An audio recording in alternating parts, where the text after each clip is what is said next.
Hola, ¿qué tal? ¿Cómo les va? Hoy vamos a hablar sobre los fenicios. ¿Y qué fue de esta civilización? Bueno, debemos decir que esta civilización se desarrolló entre el año 1000 y 500 a.C., tiempo en el cual establece colonias en todo el norte de África y en el sur de Europa. También debemos decir que era una civilización antigua compuesta de ciudades independientes que se extendían a lo largo de la costa del mar Mediterráneo, extendiéndose a través de lo que es ahora Siria, Líbano y el norte de Israel. Los fenicios eran un gran pueblo marítimo conocido por sus poderosos barcos. Cabe destacar que la isla de la ciudad de Tiro y la ciudad de Sidón fueron los estados más poderosos de Fenicia. Las ciudades o estados fenicios comenzaron a tomar forma en el año 3200 a.C. Continuemos hablando sobre los fenicios, particularmente sobre sus periodos. Bueno, para comenzar debemos decir que hacia el año 3000 a.C. ya existía Biblos, como la ciudad más importante de Fenicia, que mantenía relaciones comerciales con Egipto, intercambiando los cedros de Líbano con los papiros de ese país. También debemos decir que en su evolución histórica podemos encontrar tres periodos bien definidos: el periodo de Sidón, el periodo de Tiro y el periodo de Cartago. Comenzando con el periodo de Sidón, debemos decir lo siguiente. Bueno, este periodo abarcó el siglo XV y XVIII a.C. En este periodo destacó como centro de importancia naval y comercial la ciudad de Sidón. Sus barcos navegaron en la cuenca oriental del mar Mediterráneo. Llenaban sus bodegas con las mercancías procedentes de Chipre, Rodas, Asia Menor, Grecia, islas del mar Egeo y costas del mar Negro. También debemos decir que los sidonios no formaron colonias, pero sí establecieron concesiones en países civilizados y factorías en los pueblos bárbaros, donde obtenían esclavos, pieles y metales, a cambio de los productos de su industria. Este periodo llegó a su fin cuando los filisteos saquearon y destruyeron la ciudad de Sidón en el siglo XVIII a.C. Continuemos con el periodo de Tiro. Bueno, debemos decir que la ubicación en el tiempo de este periodo data del siglo XII al siglo VII a.C. Se denomina así a la hegemonía que tuvo la ciudad de Tiro en la actividad comercial. Este pueblo heredó el espíritu aventurero y comercial de los sidonios. También debemos decir que extendió su hegemonía marítima hacia la cuenca occidental del Mediterráneo, incluyendo el sur de Italia, las islas de Malta, Sicilia, Cerdeña, Córcega, la costa sur de España y norte de África cruzando el estrecho de Gibraltar. Llegó hasta las costas de Inglaterra por el norte, las Islas Canarias por el sur y las Islas Azores por el oeste.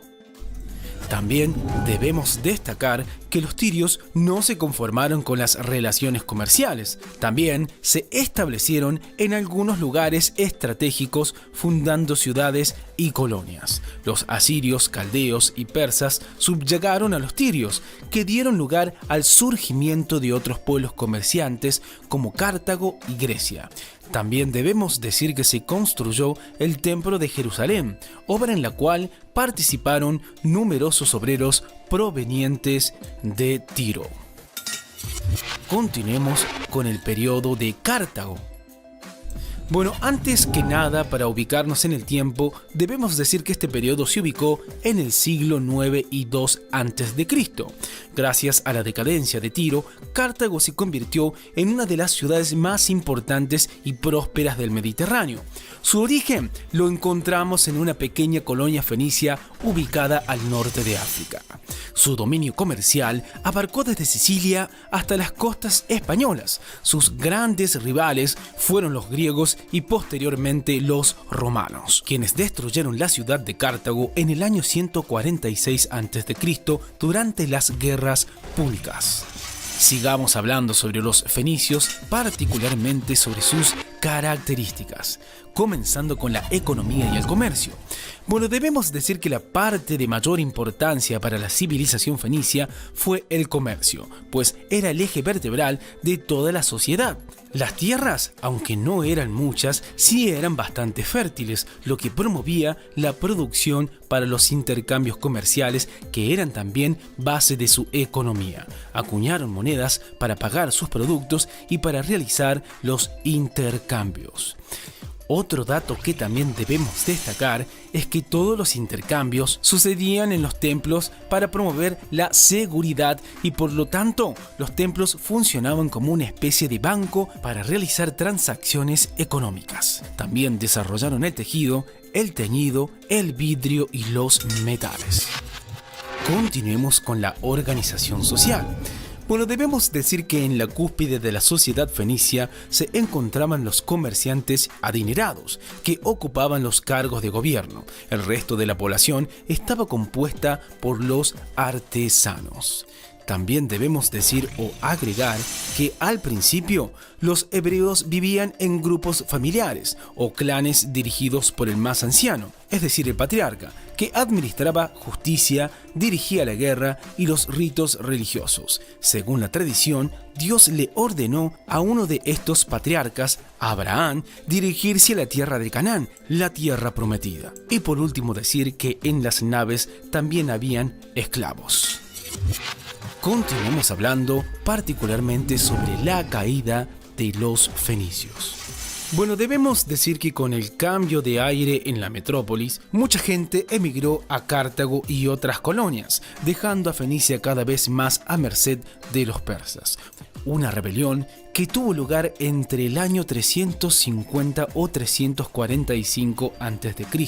en Sidón, liderada por Tenes, fue completamente aplastada por Artajerjes III, que arrasó con toda la ciudad. También debemos decir que el dominio persa se ve sacudido con la llegada de Alejandro Magno, que en el año 332 a.C. conquista Tiro. Alejandro fue excepcionalmente cruel con Tiro y su población, ejecutando a 2000 prominentes ciudadanos, pero manteniendo al rey en su puesto, a fin de que todos supieran de quiénes eran vasallos. Sigamos hablando un poco más sobre los fenicios, particularmente sobre los aportes que dejaron. Bueno, entre los aportes debemos destacar al alfabeto. Perfeccionaron el sistema de escritura, resumiéndolo en 22 letras que representaban los sonidos elementales de la voz humana y con cuya combinación podría escribirse cualquier palabra. Es decir, que de aquí nació nuestro alfabeto. Otro aporte que debemos resaltar de los fenicios tiene que ver con el comercio. En esa época no era común el comercio de productos. Sin embargo, los fenicios fueron los pioneros en intercambiar productos que tenían, como espejos, telas, entre otros, por aquellos que no tenían, como mirra, especias, entre otros. Y por último, destacar el aporte de la navegación. Bueno, la abundancia de madera en la región fue lo que motivó a los fenicios a construir embarcaciones y navegar. Bueno, esto es todo por hoy. Como siempre les decimos, chequen los videos de nuestro canal que seguramente les serán de muchísima utilidad. Hasta la próxima.